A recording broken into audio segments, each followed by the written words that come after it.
CBS 4 and CBSN Denver are elevating Black voices throughout Black History Month. While Denver has progressed to become a more equality-driven city, that wasn't always the case. Not long ago, many Black families could not buy homes because of redlining. That legacy has led to today's Black and Latina families being pushed out of the city.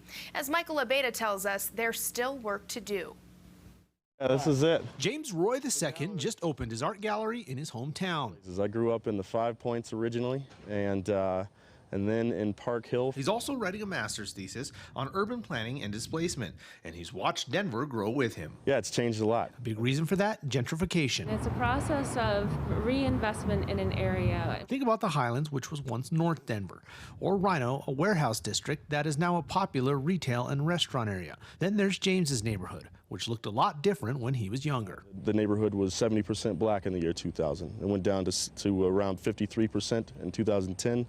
And now it's predicted to be below 40%. But this pushing out of Denver's communities of color isn't just happening in a bubble.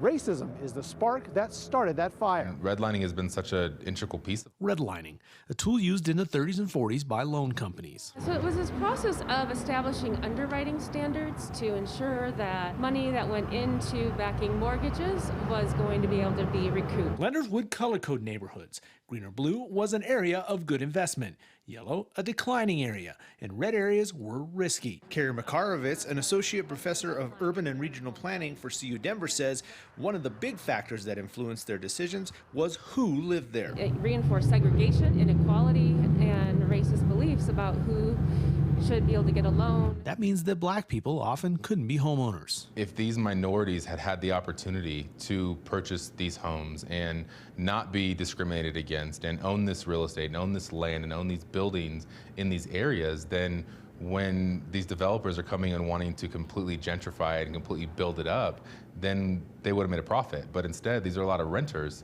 that are being pushed out of their area and need to go find another place to rent. Daniel Dixon is the CEO of the Dixon Real Estate Group.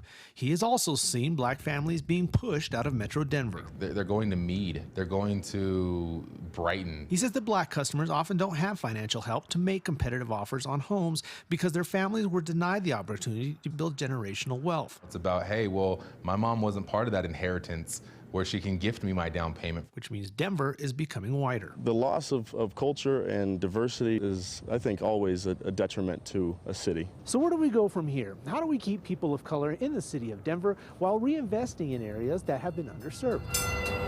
James and Daniel say we need to help them compete for homes in Denver. So we need to be able to create opportunities for renters to get into home ownership. And convince people who do own homes that there is value in keeping it. Folks are coming into the community and taking advantage. Folks have sold their community wealth in a way. For CBSN Denver, I'm Michael Abeyta.